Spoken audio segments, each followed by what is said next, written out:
Well, good evening, everyone. Thanks for joining us at our journal club for tonight. Tonight we are going to be celebrating the life and work of our one of our rising and now setting stars, Vondel Chamberlain. Wanted to share that I first met Vondel at the Oxford 5 conference in St. John's College in Santa Fe. And I heard him speak there, and that was my first real experience with a conference in cultural astronomy. And after the conference concluded, I spent a night in a hotel room up in Espanola, and I was going to go out for dinner, and Vondel and I came out of our rooms next door to each other, turned out at the same time, and so we had an opportunity to go have dinner together. And that was my first real introduction to cultural astronomy and the people that were in it. And I just want to thank Vondel for being very accepting and gracious and talking with a newbie to the culture. So without further ado, I wanted to turn this over to Davd and Chloe Valentine, who are going to be guiding us through tonight's discussion. Thank you. Let's see, I'll go ahead and share my screen. Right.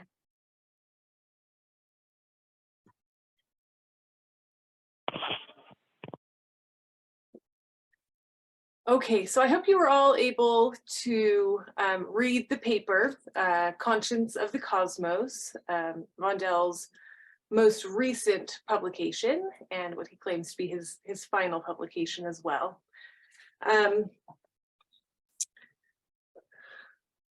Let's see. Okay, so, oh, yikes, that skipped a slide. There we go. So in this paper, Vondel is really asking, what does it mean to be human? And he kind of postulates some things, you know, he says, is it our intelligence? Is it this responsibility that we feel? And then of course, there's the great line about perhaps we are an example of the universe being able to contemplate itself, but what more might we be? And you know, his answer in this paper, his argument in this paper is that we are the conscience of the cosmos. And he goes, he details three stories, three mythological stories or scientific stories, describing our origins, how we came to be, where we are, how we are. And so he starts with the first story, which is the Navajo story. And of course, throughout his career, he has extensively studied a variety of cultures, but most extensively Navajo and Skidipunny. So he draws from both of those in this paper. So, and Vondel, you're welcome to jump in at any point. I'm not really going to retell these stories because I'm hoping that we've all read them. We're just kind of pulling out some of the images from that. Also, I'll mention we are going to be talking about the archives. This idea that we have of having this cultural astronomy archives, and all of the pictures I've pulled here, well, almost all of them are from Vondel's collection. So these are photos that he's taken, and you can see there's just a wealth of information and details here. So we'll talk more about that later. So in this Navajo story, here, this first picture that we have is detailing, you know, these directions, the four directions, the colors associated with those. And there's a lot more associations with the directions as well. Twilight, morning, midday, evening, lots of different things like that. The creation story, of course, has many, many different aspects to it. Vondel definitely emphasizes and pulls out as much as he can about the astronomy aspects of it. So you'll notice that in these stories. He talks about Black God stamping his foot and these stars bouncing up to his foot, to his knee, to his hip, and then to his face. I could be wrong about the exact locations. So here's a depiction of Black God with the Pleiades cluster on his face. And then, of course, in the story, it's those first people are wanting to create laws, guidance for the people. And they decide to place those guidelines into the sky so that everyone can see them. And so here you'll see these constellations or asterisms, these depictions here, and then I've kind of zoomed in here so you can really see them. We've got revolving male and revolving female across from each other. And of course, in the center, this is the Great Fire. What's it called? Central fire, I The think. central fire that everything revolves around, which of course we know as Polaris. You can see rabbit tracks here, which is the tail of Scorpius. Vandel, is there anything you want to point out about these constellations or stars?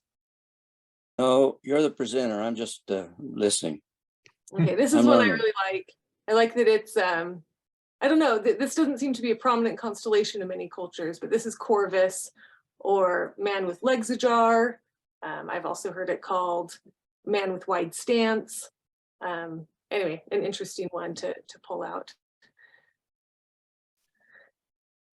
And then of course, Coyote comes, he places his star, the Coyote star, potentially Canopus, and then he gets impatient and flings all of the stars into the sky, which does end up creating the Milky Way as well. So here's a couple of artistic depictions of that. Vandel then goes into the Skidipani story of coming down from Father Sky. So that first one is emerging from Mother Earth, and now we're talking more about mythologies about coming down from Father Sky. So here we just have some depictions of some Skidipani. Of course, you'll notice this incredible robe with stars on it. The story is very much about the first people. So Upidikuchu and Chupitaka, Venus and Mars, probably, coming together. There's a great story about all the trials and tribulations to get there, and having the first girl, and Sukulu and Pa, the sun and the moon, coming together to have the first boy. And of course, then those two children find each other, and that's where the Skidipani come from. They are children of the sky. And you can see the reverence here. In the story, Vandel talks about the sacred bundles that are given to the people to perform ceremonies, and again, have the guidance in their life from these first peoples. So very much these stories are origin stories, but also talking about how one should live one's life. It's another lovely depiction.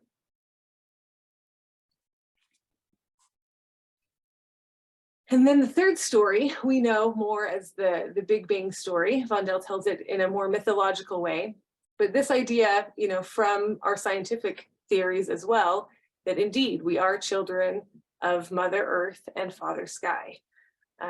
Clearly we come from the earth, we're sustained by the earth, and we are also stardust. This is where everything comes from. So there is that story. So really, in this paper, Vandel talks so much about balance. He's really striving balance between earth and sky. I would say throughout his whole career, science and art.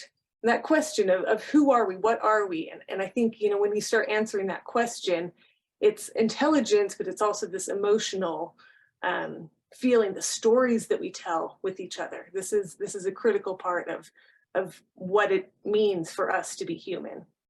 It is stories that teach us right from wrong, stories where knowledge and lessons can be embedded for everyone to remember. Oftentimes when things are very scientific, people find it boring, people don't engage with it, and stories are where you can embed that knowledge for people to really understand and incorporate into their lives. Vandel has always identified, I think, as an astronomy educator. He studied physics in school, but I don't know that he considers himself an astronomer, but rather an astronomy educator. And again, it's that power of story that has been so important to him. And you know, I've heard him talk many times. This is Sun Marker in Blanding at Edge of the Cedar State Park Museum. And he's talked, you know, many times about how this is just the perfect example of bringing science and art together, letting it be this interactive way that people can experience in this artistic way, these scientific principles. Actually, when you're there, you can see these light figures that happen every day. These ones up here, these figures, you can, as you're there, you can watch them move, which is physically experiencing the rotation of the Earth. So just in finding these ways where people can relate to the science of our existence, of our reality, has been such a passion for him. So that kind of sums up what I wanted to share. I did want to open it up to everyone else as well. And like, I guess, you know, was there anything that you pulled out of the story? Any insights that you have? It's quite a different paper, I think, than we often read. It's much more philosophical, much more pondering our place in the world. And I'd love to hear any insights that any of you have about stories or what it means to be human or anything else that you gleaned.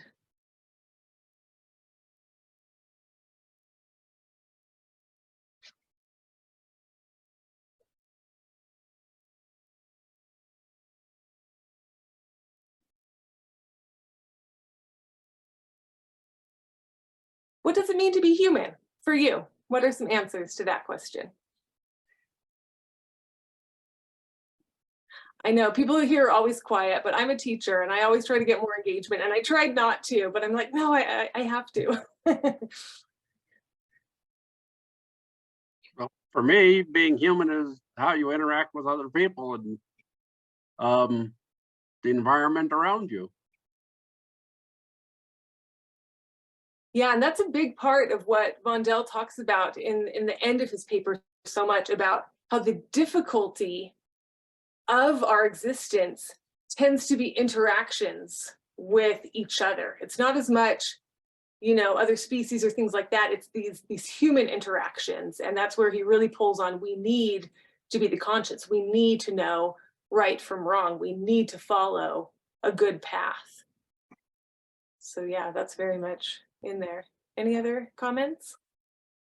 Well, I want to say that this isn't quite directly on point, but I've always felt like the purpose of life as human beings is to appreciate the universe, because on the other side, if we were all just deer in the woods and didn't have any concept of what a lake was or a mountain or a planet or the stars, what would be the purpose of the universe if there wasn't intelligent life such as ours to appreciate it? Mm-hmm. Yeah. Yeah. Yeah. Also, you know, I think it's really fun to kind of play with these words, conscience, and then of course conscious. And you know, we often talk about what is consciousness, but then here we're talking so much about conscience as well.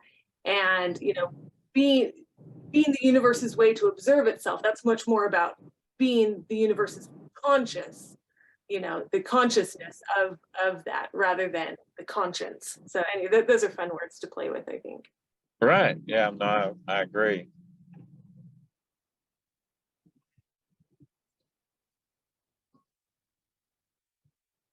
Were you gonna say something? Does Vondel want to say anything?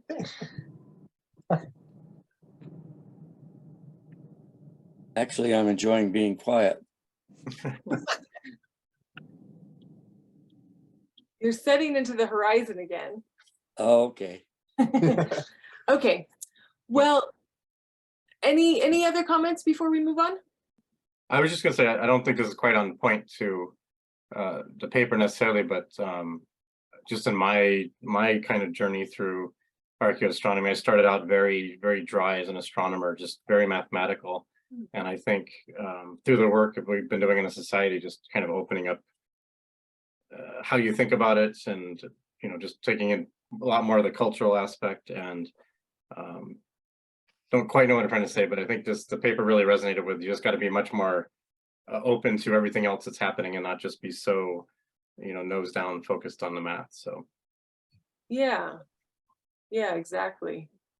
It's interesting, why is just the hard science or just the hard math, why is that dry? And why is it the cultural aspects, the stories that excite us? What is it about us that gets so excited by stories like that?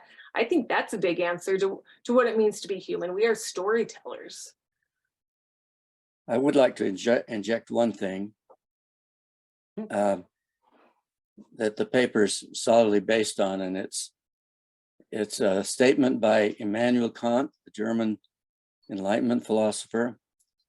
And this is something that means a great deal to me. He said, and you see this through his whole philosophy coming in and out. He said, 2 things fill my mind with ever new and ever greater wonder and reverence. The oftener I think contemplate it: the starry heavens above and the moral law within me. So it's this relationship between the starry heavens and science and trying to learn all we can about our environment, and the sense of morality that we have within us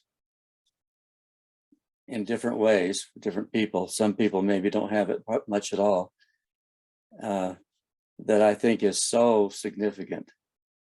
And I'm still struggling to try and really comprehend the relationship between those 2 things, but I think it's extremely important in this whole thing.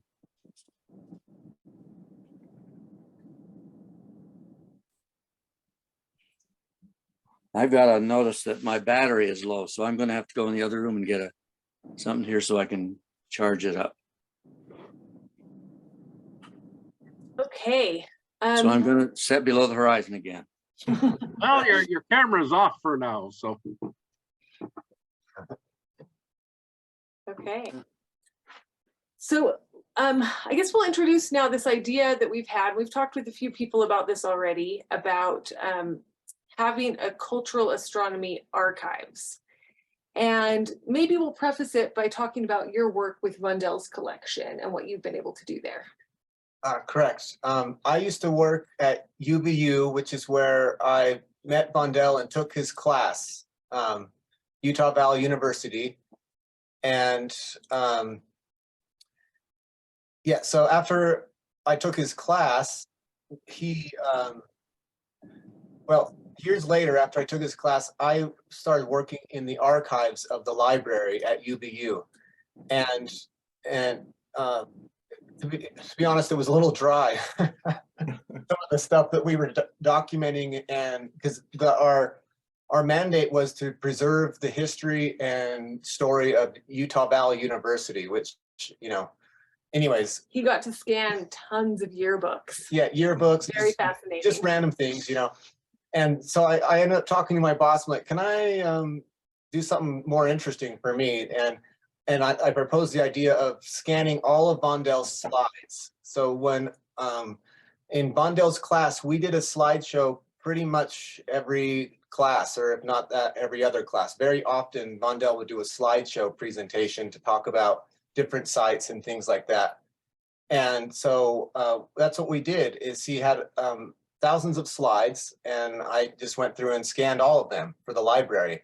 And so now I have all of his slides on a digital accessible format. And so now with those slides, they can be used for other things. And so you can see that Chloe was able to use some slides in her presentation, and then this next presentation will be all of his slides. They are all, not all of his photos. He was able to gather and collect a lot of different slides from different places that were not just his photos, but other people's photos and diagrams and different things like that. He got pretty creative with it. And we have thousands of slides, and they're, I think, a treasure trove personally. And I also think that not just Vondell, but so many other people have, especially older research that was done in the 60s, 70s, 80s, and 90s. That's all on film. digital wasn't out yet. So there are a lot of photos of these sites for sometimes the first time they're documenting a site that's on film. And so those things they can preserve, depending on what you do with them, they can preserve well, but the question ends up becoming, what happens to those slides after the researcher moves on to the next realm or whatnot? And so my concern is that we might lose a lot of this initial research from people because the family or whatnot who's going through different things might not know what these boxes full of photos are what the value of them is. And so, yeah, my thoughts is that we could try to figure out a way of preserving these slides. Digitizing is the first step, and I've talked to different researchers about this. And so we'll see what the interest is and what people think about this idea. But I do think that there is a potential for losing a lot of really important research and information. And also in the slides, as we go through them, there's places in these slides that are inaccessible anymore. Like there's a good chance that I won't make it to many of these places. For example, when we get to them, the slides, Fajada Butte. I've never been up on Fajada Butte, and it's unlikely that I'll ever make it up there, but Vondel made it up there and he has some pictures. So different sites like that are, as the security becomes more, accessibility is lost over time. Some of these sites, it's intimate look into what they are, and we might not be able to visit them otherwise than some of these documentations. So yeah, let's go ahead and look through the slides now, and then maybe afterwards we can have a discussion about what it might look like to actually create this archive, what it would require. There's lots of different ways. It could be something really simple, but not as capable. But maybe we start that way as we build towards something a little bit grander. But let's go ahead and look at these slides first.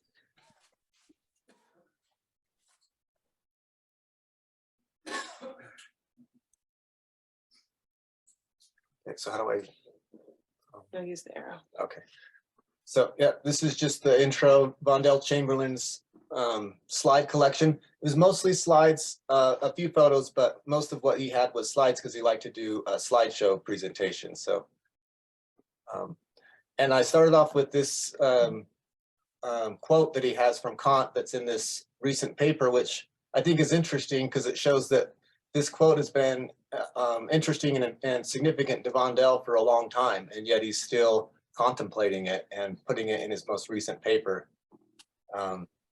But he has, I only have one quote in here featured in this slideshow, but he has several quotes that he put together for his slides, which I always enjoyed that context in there. Okay, keep going.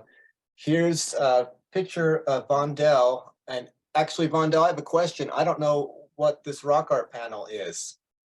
I'm pretty sure I know what you're pointing at, which is Del Yehi, or the Pleiades. And it seems like that might indicate this is a Navajo panel, but I actually don't know where this is. Are you there, Vondel? Well, I'm getting there. I'm Okay. working on plugging this thing back in, Okay. and it's having a little trouble. I think you talk about this as the coyote panel. There's maybe it looks like a sun and a moon and a coyote up there, and then Yeah, there's you're in the photo. You're pointing at Del Yehi, yeah, right. The Pleiades. the Pleiades, and to me it looks like there might be another kind of a figure on the other side of the photo that looks like another maybe depiction of the Pleiades, a cluster. Yeah, I think it probably is, but I'm not sure. Yeah. Are you familiar with the panel I'm referencing, or can you see it? Yes, I can see it. Do you know what that is? Where it is? Yeah. Yeah, it's in New Mexico, northern New Mexico. Do you have a name that how you would reference this panel, or? Not the particular panel. It's in that Largo drainage, along the San Juan River. Largo Canyon? Yeah, in that region. Okay. Cool. Yeah, it looks like a wonderful panel. It is. There are a lot of wonderful panels there, especially Navajo stuff. Cool. Anything else you want to say about that panel before we go, or? No, I guess not. Okay, we'll keep going here. Here is Vondel at Canyon de Chelly, and he's did a lot of research on star ceilings, and here's a wonderful example of a star ceiling and the giant overhang in Canyon de Chelly. And I love this photo because Vondel has an awesome shirt on. Oh, yeah. Spiral and some stars. It's a good. Did you coin that term, star ceiling? Yeah, they were calling them planetarium sites. And I didn't think that was appropriate, and star ceiling fits, and now they are more commonly called star ceilings.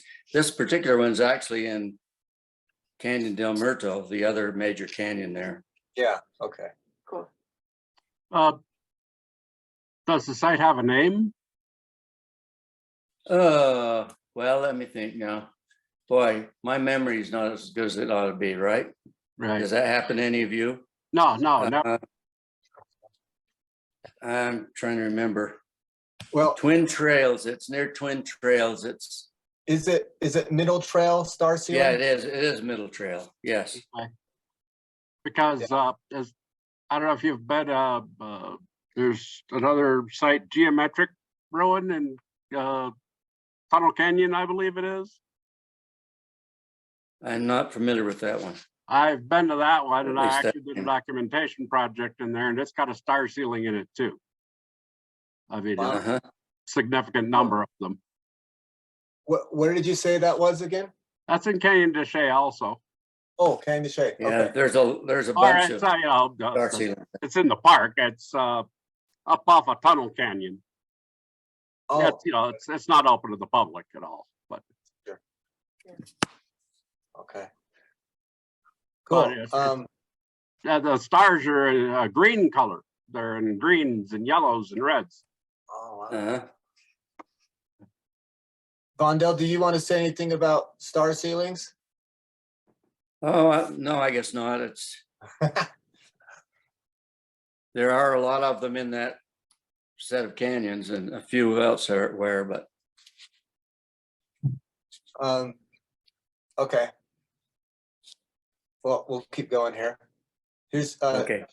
just another view of that same star ceiling, Part of it. Uh-huh. Canyon de Chelly. I just think it's beautiful. And we'll keep going here.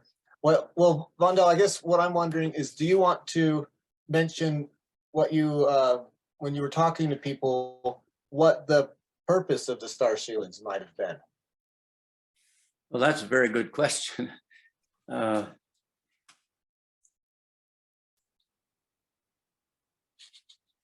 It's not fully answered, I don't think, but they do represent stars, and you don't find recognizable patterns hardly ever in them. Recognizable star patterns.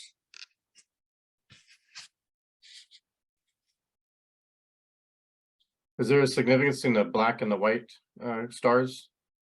Not that I know of. There are other colors you mentioned, but a few other colors, but mostly they're black and white.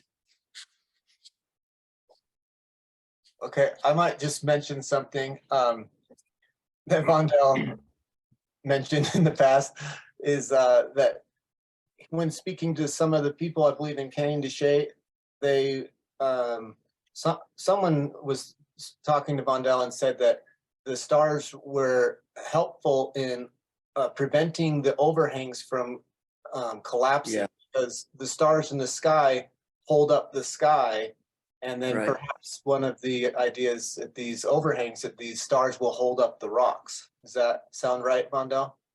Yes. That's one idea that sure makes a lot of sense. To keep keep the canyon so from falling down and so on. A safety measure. Okay, we'll keep going here. I think this is in Petroglyph National Monument outside of Albuquerque. Is that right, Vondell? Yes, yes.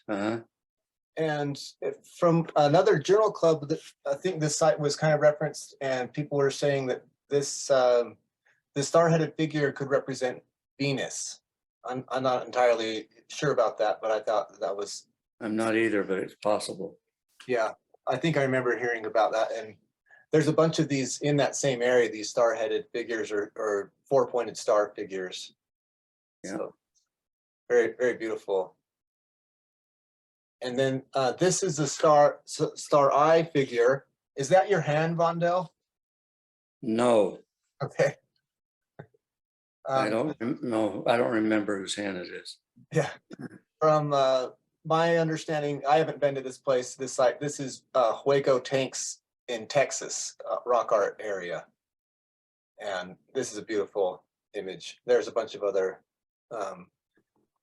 similar images in that area, but this is the one that has the star symbols. Mm-hmm. Okay, now we're heading to Chaco. Here's your classic T-shaped door there in Chaco, in Bonito. And then this is a fun one. So you've got the supernova panel in Chaco out there by Peñasco Blanco. And Vondell did this hypothesis saying that perhaps instead of being a supernova, it could be representing Venus and the crescent moon. And so he put together this these photos and showed an example of what it could have looked like. So I actually have there's another, he did a bunch of different versions, and there's another one I'll show you. But it's a beautiful image and nice, nicely put together. So there's a close-up of just the famous panel itself. And then here's another image. And I really like this starburst on Venus on this image. It's really beautiful. Emphasizing the four-pointed aspect. And even there's colors in there too. Do you want to say anything about that, Vondell? Well, I think that's a flashlight, actually, the way I created that.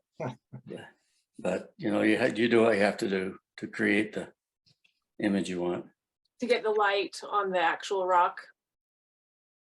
Pardon me? To get the light on the rock. No, that's in the sky. That's just in the void. It was actually down in the woods from my place, Where you took the Venus and the moon? from where I took it back when I got back home. So you did a photo of the panel, and then you added the Venus and crescent moon to it to show Right, two different photos put together. right. That makes sense, because that would be really high for Venus and the crescent moon. Yeah. But I think it was really well done. So good job, Vondell. Well, thank you. Not as good as you would have done. I don't know. That is a pretty impressive starburst you have on Venus there. Very nice. Looks Mhm. wonderful. So here's a photo of Bajada from, I don't know, back in the day. And then Yeah. here's Vondell on top. Is that me? Yeah, I'm pretty sure it's you. You don't have a beard though. So it's early on. Mhm. But yeah, you can see the canyon in the background. And do you want to mention about your experience up there? What part of it? Well, anything that you climbed up there. I think your kids were with you, right? Well, it was in a different, two of them were different time. Back in that time, the superintendent of the park told me how to get up there. You have to climb up through a chimney and get up there. And my kids stayed at his place. And when I got back, one of them said he'd created a damage. And I was wanting to know what happened. they had built a little replica of a ruin. And they called it a damage. Yeah. I- Oh, well, I don't know why I remember that. Well, I know this, I know the picture you're talking about. It's not in this slideshow, but on the Yeah. slide, you would make little notes and on the slide, it said damage. So I know what you're talking about. Mhm. Yeah, I wish I could go up to Fajada Butte, but I don't know if I'll ever make it. So Oh, I'm you happy. You probably did. will. Well, it's closed down. They don't let people go up there. So Well, you could maybe skydive down there you from a go. helicopter or something. Okay, here's overhead of Benito. Benito. And I'm assuming you didn't take this photo, but that you were able to gather it for your slide presentation. I don't really recall. You can get up on the ledge there and look on one of the ledges, but not with that view, I guess. It looks like it's from an airplane or a helicopter. I think it's a purchase slide. Yeah, it's a beautiful photo. And then here's your, I believe your equinox sunset photograph. Along the front wall of along the the wall. Pueblo. Which you can see the horizon creates it doesn't line up directly with the wall because of the horizon, the rise in elevation there. So a little bit debate about that alignment there. One of the many. Yeah. So we'll keep going here. Here's another overhead of Casa Rinconada. And then we'll go here. This is the summer solstice sunrise. Back in the day, yeah, where the light is hitting that niche down there. And every time I've been there, there's been almost 100 other people. So looks like you're the only one there, Vondel. So that's pretty interesting. And there's another photo of it here. Yeah, it's a little bit time different there. I believe that's my shadow over on the Yeah, lower left. looks like it. And I have been talking to Ray Williamson about getting access to some of his photos, and he has talked about the need to digitize his collection. Yes, indeed. What I really want is the photo from the niche looking through the window. And I know that's the cover of his book, Living the Sky. And Mhm. so I would love to be able to see that and see what that looks like. So maybe someday. We'll see. And we've also had several journal clubs that have discussed that feature also. Yeah, exactly. It's also controversial. This is a diagram, I believe it's a Jack Eddy diagram of the Bighorn Medicine Wheel.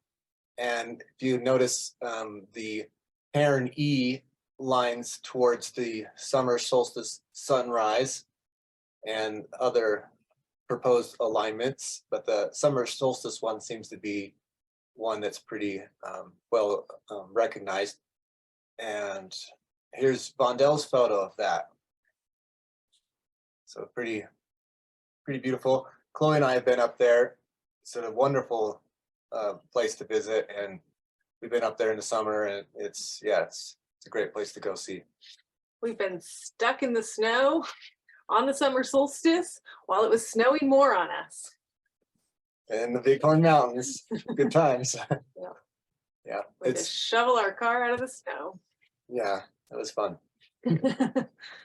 So yeah, beautiful. And Vondel, do you have any idea when you might have visited, when this might be? You took this photo? You mean what year? I know, I don't remember. Yeah, I'm not sure either. Been too long. The slide might be dated on the slide. Yeah, that's true. It's changed quite a bit. The fence is different and everything, so it's quite a bit. True. Oh, here we go. Moving on to winter counts, and this is a archival footage or photo that Vondel had in the slides of a man named Sam Kills 2 working on the Big Missouri winter count. really beautiful phenomenon. And I guess we should maybe describe what a winter count is. Each image on the winter count represents a year. It's a way of keeping track of time. Remembering the years. Yeah, so each year is another image, and it's a really cool concept. We'll kind of see a couple other examples here.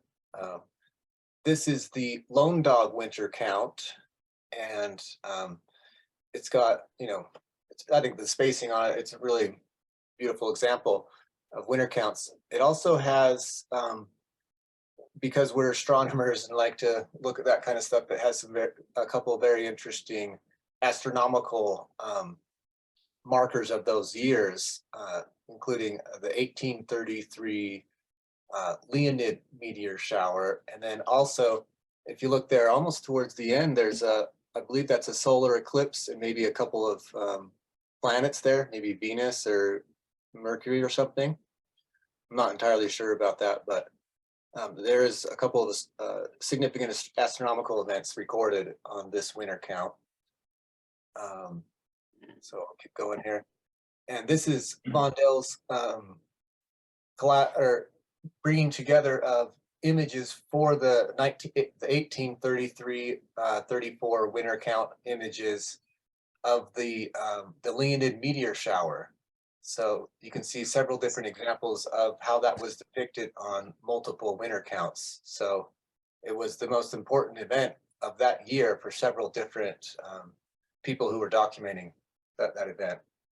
So That's really nice. yeah, it's got a bunch of several crescents, so I'm assuming that's the phase the moon was in that night. So that's pretty interesting. Hmm. Yeah, Yeah, there's quite a few. 1, 2, 3, 4. yeah. That's great. So yeah, it's very interesting story there, and an event that was well remembered. So keep going here. And this is a more modern winter count, which there's several really interesting images in here. I don't really have a close-up of it here, but it looks like it begins with the Big Bang, and then there's like a dinosaur there. So it's kind of taking jumping in time a little bit. But then there's a really fun example which I love. There's several ones in here, but there's the moon, man on the moon. So I love that one. I can't actually remember the name of this winter count. Or do you remember it, Vondel? No, I don't. Yeah. Anyways, it's just a fun one. I also think that from my memory, there's another close-up image of, it looks like Robert Kennedy's assassination being documented on this winter count. So that's, Yeah, there are a few winter counts where they've kept them up to date. yeah, really cool. And I mean, it's just like a really happy image of, I guess, Neil Armstrong or Buzz Aldrin on the moon there, It's really beautiful. Okay, so I think I might go a little faster now. This looks like, this is, I believe, an Oxford conference. And you've got probably the first one. Yeah, then you've got Ray Williamson and Dr. Krupp there up on at a stone circle. And if you notice, I did kind of, one reason I put these in, if you notice, they have cameras and they're film cameras. So somewhere there's other pictures, maybe a reverse shot of you taking a picture of them. Find out. Could be. So anyways, there are other photos out there that we could try and track down someday. Lots of them. Yeah, and then here's Stonehenge, and note that looks like Ray Williamson has 2 cameras in his hand. So yeah. I think that's John Carlson, maybe. That doesn't look like Ray. That's not Ray? I don't think so. Oh, okay. Yeah, I was about to say, it looks more like John. Oh, it's John. Okay. Yeah. All right. Well, my bad. I learned something today. I thought that was Ray. Well, and so you think this is Oxford 1, maybe? Yes. Okay. Well, I'm going to go a little faster because I have several slides here. So this is Maze Howe in Scotland, shoot, Orkney. or the Isle of Orkney, north of Scotland. And sunset shot there. Here's a diagram of the Maze Howe. And I mean, look at this this is the inside. I haven't been to this site, but I mean, it's just gorgeous stonework in there. Just no, that blows me away. And then here's an image of the winter solstice sunset coming down the entrance chamber. So Wow. just gorgeous. Yeah. I'll keep going here. We'll go pretty fast through this. This is Egypt, Abu Simbel Temple, built by Ramses II, and approximate dating there is 1264 to 44 before the Common Era. So these statues are in the back of the temple. Here's the hypo style hall, which is how you get to the back, maybe the end of the temple. And here's the outside of Abu Simbel. And then here's an image of the light coming through and hitting the center of that back chamber. Not a solstitial day. They say it's Ramses II birthday and his coronation day. So different dates, February 22nd and October 22nd. So pretty cool. Someday I'd like to go out and see that one. Now we're going to Mesoamerica, and here's the observatory tower at Palenque. And across the way is the Pyramid of Inscriptions. And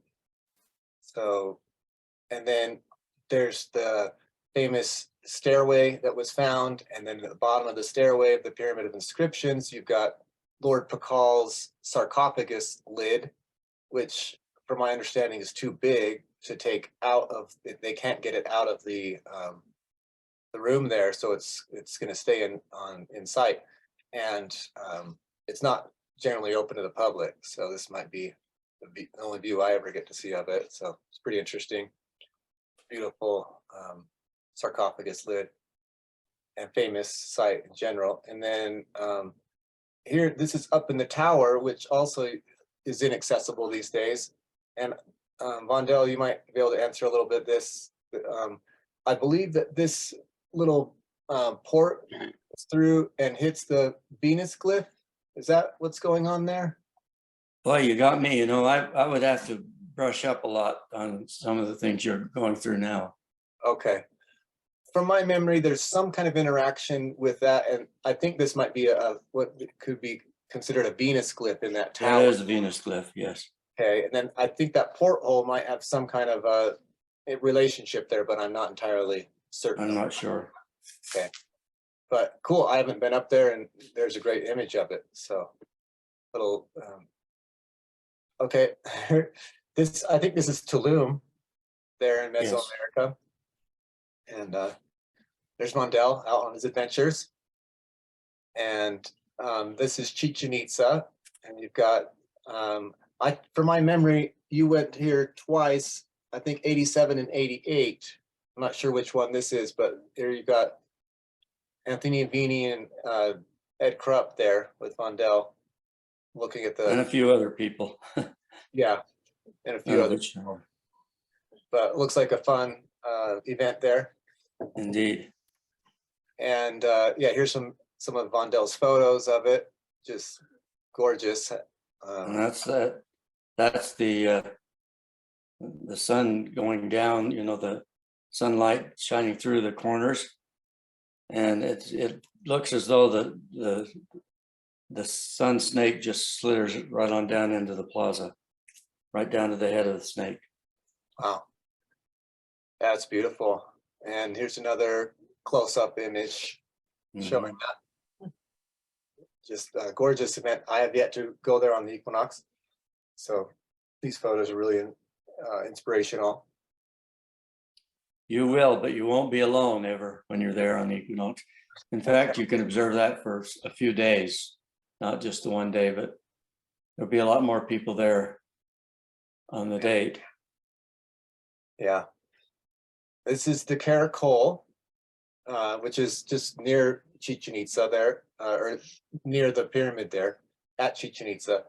And here's a diagram showing the different proposed alignments coming off of that structure there, the caracol.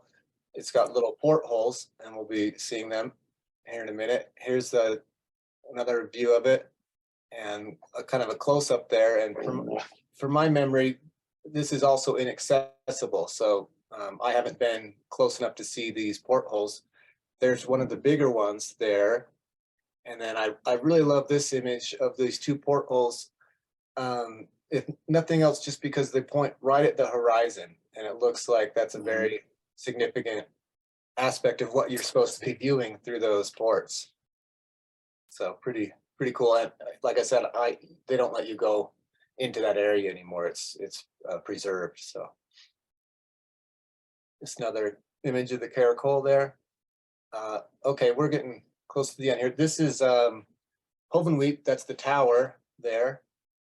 And here's unit type house there at Hovenweep with those, again, we have those similar ports there, and that whole wall faces east, and those ports end up being angled in certain directions. And here's from the inside looking back at that same wall. You can see there's several different ports, and seems like 3 of them point to the summer solstice, winter solstice, and equinox. And I'm not sure what the 4th one's doing, but there's some images there. And Yeah, you should get Ray Williamson to tell you all about this. He would know this one real well. yeah, here's a close-up of those ports, and then a picture of what the light is doing on the back side of that wall in that room. Mhm. Of course, this is off limits nowadays too. Yeah. Is So, it? yeah. So, and oh yeah, and then I can't remember exactly which one, but this is either a solstice or an equinox, and Vondel got this. I don't photo. remember which one it is. Yeah. I think people like you guys could get permission to go there though, even on the sunrise mornings. Yeah, well, Maybe. I hope you could. we haven't tried that. They usually want to charge you a lot of money for a film permit, so we don't usually ask. Commercial film permits, yeah. Yeah, they want several $100s to do stuff like that. So Really? Parents and everything. yeah, we don't Hmm. usually do that. So But for research projects, we could, you have to submit permits, and because it's that kind of a park, and what we're developing with Canyon of the Ancients could be very different, so. yeah. Here's just another image from that same unit type house. And that looks like you're getting that lower corner, which I think is a winter solstice, but I'm not sure. Probably. Yeah. You know, so- if you went there on some date that you're interested in and you'd go there early for sunrise, there probably wouldn't be anybody there at the visitor center. So you probably could walk out there without much problem as long as you behave yourself. Well, yeah, they've got the site chained off quite far they? away now. I Yeah. see. they're always making accessibility less and less, which is Yeah, better. well, they have to. Yeah, it's better for preservation. Yeah. This is Holly House there. And again, you're not allowed to go down to this area anymore. You can watch it from above, but not from within. Yeah, not down into the rocks like that. So, and then Vondel just has several images of this interaction here with the spirals. Close up, you can see the 2 little figures down there, maybe the hero twins. And here's just several photos of that interaction from down in that chamber. Mhm. And somebody's hand. And there, that's the where they come together and meet in the middle. So it's a beautiful interaction. Chloe and I have seen it from up above, and yeah, it's wonderful. I, in my early days working at Mesa Verde, I had the honor of being able to go down and being about one of 5 people sitting in that rock shelter and watching it happen before they pulled it back. Yeah. But they had to do that for the same reason, preservation reasons. Things were starting to be impacted. Yeah. Yeah, for sure.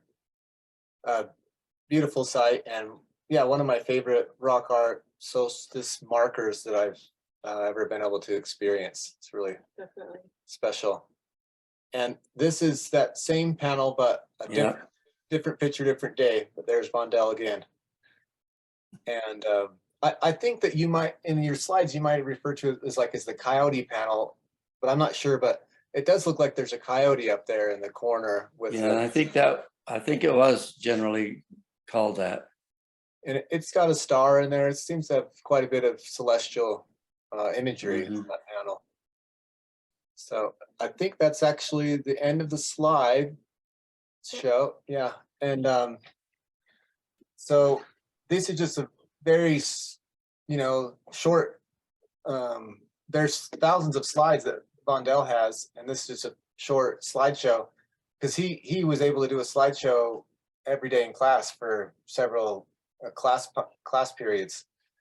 So yeah, I guess my thoughts are that if we should consider the idea of trying to figure out a way to preserve some of these, especially slides and photos, because they could be lost someday, and that would be sad because there's a lot of important research and experiences and stories that are kept in these slides. But also I was thinking having digital PDF or whatever copies of papers as well could be preserved along with those collections, so that all the writings that you did could go along with the slides. So Well, not just mine. I mean, it's just when we were talking about this whole thing, it just seems to me that there's so much material that will disappear if it's not collected somewhere.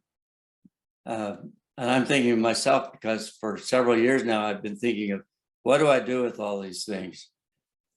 And what better way than if some museum or some group, or maybe more than one, would collect in a very careful way an archive of cultural astronomy stuff. Yeah. I do feel that is very important. We've already had, what happened to Mike Ziolik's collection.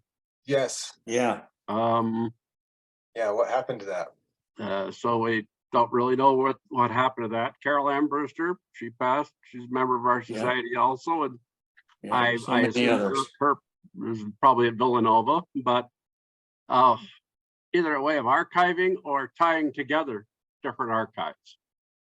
Yeah. So when I digitized Vondel's slides, it was a part of the UVU story because he worked there. And I actually asked my boss, like, can I digitize other people's slides? And we can even I wanted to do this at the library where I worked. And she said it's not a part of our mandate. But I did ask Dr. Krupp about his slides or photos. And he said that he got them digitized at USC or one of the local universities. And so a lot of people do already have connections to these universities, and that could be an asset in digitizing them. But yeah, then if you get into his, you'll have many thousands. Yeah, Right. There's two different aspects of this: is the archiving of the physical, the slides, the negatives, the things like that, the physical part of it, and then digitizing and archiving and making accessible digital versions of it all. It's something we've been toying with our Fuchs Digital Archive project. It's complicated, but it can be done. But we have to have some input from others. There's expense to it all. Yeah. But I think that our organization, Society for Cultural Astronomy in the American Southwest, would probably be a good leader in doing this, at least for North American, Sure. research. And it's not just the pictures. I have a lot of research material that was obtained at various places, such as the Field Museum of Natural History, where I got copy of papers and information and kept them together where it involves particular papers that I've written. And I hate to see those things someday just thrown out. No, that's true. It's not only the papers and the reference material, the ephemera that are involved in this kind of work, but also the actual field research, notebooks, notes. Yeah. Um, Well, my book, When Stars Came Down to Earth, on the Pawnee, I have everything for that. Still, all of it, including the proof copies of the book and things like that. And it's all together, and I don't know what'll happen to that. See, I see that But- Bernie is raising a hand. Did you want to say something? Yes, dinner's over, but I went to his webpage, Wendell's webpage, I'm sorry, academy.edu page. Yeah. And all the papers that are listed are not there, that one has to request those papers. So that might be like an easy place that becomes public forever to have all the papers. I should say not all the, I should say like, so the journal type of papers versus the background type of research papers. Yeah. So in fact, I think there was maybe 10 or 12, and only 2 had the actual papers that you could download the PDFs. And that's a worldwide resource that people use for, I mean, now it's an easy one. There's a lot of, Second. when we go into places and get copies of papers, putting them up, we have to be careful with certain research things like, of course, copyrights and all that. You can't just post up stuff these days. For a lot of the research papers, you have to get permissions and such, but those are all, surmountable obstacles with a preservation program. Something our society did recently is we got, signed up to be able to receive federal funding through grants and things like that. Wow. And there is a lot of grants available for digitizing and archiving this kind of data. So there's another possible venue to look at doing that. Yeah. But a lot of it is, we have to put together the program and find place to house it. So it can be done. Yes. Fortunately, one of the things is, film and, negatives, things like that, properly stored or last forever. With archiving digital stuff is like, digital archives are tough because digitized documents are not archivable forever. So there's loss. So I do have archiving issues to surmount, but I do think this is something that we could work on as an organization. I think it would be of incredible value if we could really put something together and just slowly, build and build and build and, find the space. And, maybe that means collaborating with the university, doing it in conjunction with them, or creating our own thing. There's lots I of have to disagree with you that I think it would be a very credible thing to do rather than an incredible one. good point. Well, as at one time, I know Brian Bates mentioned that he had spoken with the folks at Klein Library. And they were possibly interested in doing something, but anytime you talk to one institution, I don't know, it gets complicated. Yes, indeed. How does Crow Canyon do their archiving? I mean, they're kind of an independent organization. They must have something. Digital wise, or just in general. I believe they have their own archive space. Controlled storage. I've been in some of their places. They have a research library. I don't know. I've never talked to them about that before. That'd be something interesting to talk to them about. Ray could find out real easily. Yep. No, we're tied in with them pretty good. So I could speak up on that account for here in the East. The New England Antiquities Research Association has done just exactly what you're talking about.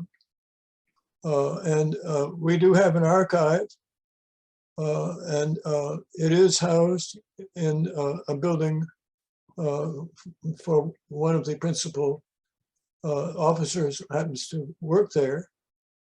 And through volunteer work, an enormous amount of information has been scanned and organized as to sacred or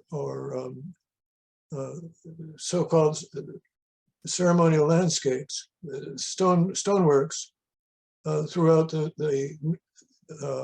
both the western part of the nation and heavily on the eastern seaboard.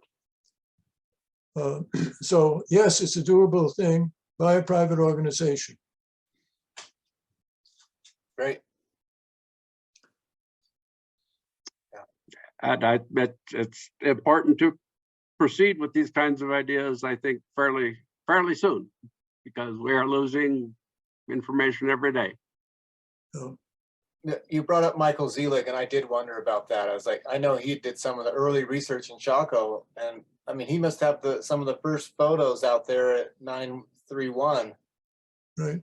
And are they gone? Where are they? I don't know, you know, it's. And I've been thinking about Bernard Bell, who passed That away. too, yes. Where's his work, you know, like, It was all on a laptop that got destroyed. He was working on a book in Inca world, from my understanding. I'd be really interested to read about it if there's anything there, but I don't know if there's anything left of it. wow. That's sad. His The Right, book still Manitou, touch, pardon? there is a book by the name of Manitou by James Navarre and Byron Dix, which is essentially the Bible of the Eastern Seaboard for this kind of thing. And the original papers for that volume are housed in our library, which is in Nashua, New Hampshire. So yes, it's a doable thing, and it's possible to preserve the type of original materials that you're talking about. And what you are talking about is an immense amount of work. It's something that would be done by a lot of different people, but maybe under a direction that you could put together to get it started and to keep it going and managed. Yes. You know, each one of these would be a huge amount of work. Huge collection. Yeah, it took me months to do your collection, Vondel. Yeah, I know. We have 400 members, and the people who are doing this have done a lot of scanning and a lot of, but it's not a crew of 400. But it's a lot of volunteer work. Mm-hmm. Yeah, and that's a good point. We need to invest in some scanning equipment, and maybe have that be somewhat portable so that, you know, it could go around to different people potentially. I don't know if that's possible, or. I like the grant idea of a grant to help people do the. Yes, and the organization can stabilize that grant. They can take it in and disperse it properly. Mm-hmm. We'll have to keep. For that, we also need the administrative, level support to put those things together, to manage, Indeed. to direct them. Yeah, I know committees can be awful, but we might need to create some new SCAAS committee to kind of start working on this and make progress on it. We've talked a lot about this at the board over the years, just having either not direct archives, but just having more member access on the website. So we pay for a lot of space, and that would be a perfect place to start. You know, members could start putting things. I've always imagined it as more current work, but then a place to share it. But then that would naturally become an archive. Wow. Mm-hmm. And then you mentioned committees. I was going to say, I mean, the board's pretty tapped. I mean, we're all 100% in support of this, but this sounds like a perfect committee project, actually. I don't think it's something the board could take on directly, but if we could get a committee together, I'd be willing to help with that. And I think it's something that exactly the society should be working on. And related to that, as we're just getting our business plan kind of finalized, I think you're waiting on me, Greg, for some things. But that'll be kind of one of the cornerstones for allowing us to start applying for these grants. And that's, again, that's something once Greg has laid all the groundwork for that. So getting a grant for something like this is perfect. So. Yeah, That'll help kind of set a timeline, you know, like, okay, here's the grant, we have to get it done by this date, and then Right. that creates its own timeline. So timelines are good to actually get stuff done. Yes. Cool. Well, I think it's something we should just keep, you know, discussing and talking about. And I am very interested in being involved in, you know, whatever way works to make this happen. So we'll see how things go. But all of Vondel's stuff that we did at UVU is accessible online. So I think the step one is digitizing it, and then step two, ideally, is putting it in a place where people can access it and download it if they want to put it in their own research or whatnot. So there's several things to consider, but yeah, I usually just bug people about it. Like, I've talked to Ray about it several times, you know, and he's like, oh yeah, I know. And it's one of those things, it's like hard to like do because it's just kind of stored away somewhere, but it really, you know, it'd just be a tragedy if we just lost all this information, because people Right. worked hard on this stuff for decades, and it's very interesting and important, you know, research that's been done. So And I think something to think about is there's scanning and preserving, but also there has to be a mechanism to capture what it is, right? You know, scanning a big box of photographs without any records at some point, that becomes lost in its own way. So I think it could be as simple as just standard forms that are filled out that can also be scanned. I'm a big fan of, you know, you can have nice complicated filing systems, but if you just write down what it is and take a picture of that with the picture, it's hard to lose that. yeah. But you have to think about that too. I mean, that's a big part of it is documenting it. Mhm. You seem real focused on digitizing, but when we were talking about this, Dowd, I was thinking a lot more about physical papers and a whole lot of other things, some artifact things too. I've Yeah. got a lot of things that I've got to decide what to do with, To have a whole including, library would be very yeah, cool. and these Zuni fetish carvings and whew, all kinds of things. The physical world needs climate controlled rooms, which aren't very Yeah, that's easy to true. come by. But That's why I it's focus possible. on digital, because it's a little bit easier to put on a Yeah. cloud or something, but it also could go poof if the electrical system breaks down, you know. So If there's a fire. it is a tricky situation to figure out, but Mhm. the physical and digital are both important, definitely. Mhm. But physical just means you need a room or a place, and climate controlled rooms are not easy to come by. Well, that's a museum kind of project. Yeah, Yeah. the shelf space is available, but the cost. Yeah. Yeah, for Yeah. sure. So maybe something to work towards, but I do think this kind of the digitization seems like step one, and then maybe as that grows, then it's like, okay, it would be great to add this physical component as well.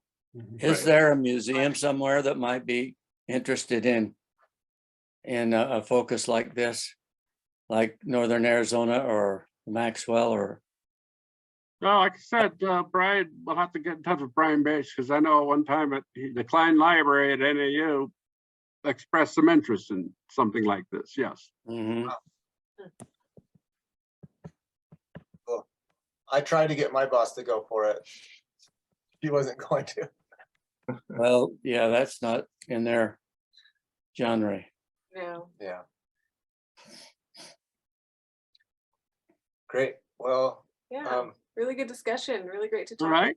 Yeah. Well, I've made a note for our next board meeting to talk about this. So we'll, Okay. I really like the idea of a committee though.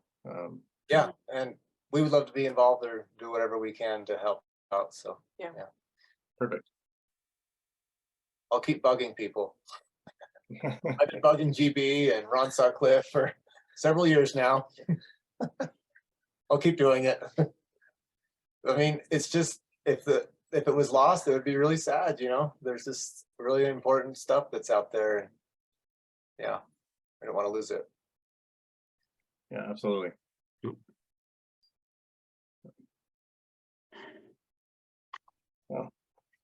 Okay, if that's all there is for tonight. I wanted to thank Davd and Chloe for putting that presentation together, and I especially want to thank Vondel for coming tonight and tell us just a little more about his work.